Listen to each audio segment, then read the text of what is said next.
Hi, I'm David, and welcome to this episode of The Dirt. Today, we're going to be talking about, well, dirt. Oh no. Oh, Here. something. Here. Do we have another one? This one's too rock solid. It won't absorb. Do we have a cleaner, more spongy sponge?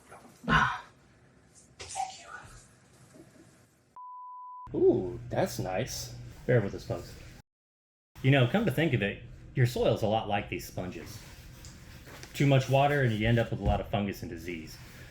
Too little water and it ends up like a dried piece of fruit stuck under the couch for a month. And sometimes it's out of your hands. We have some amazing solutions when our soil is experiencing extra challenges like this.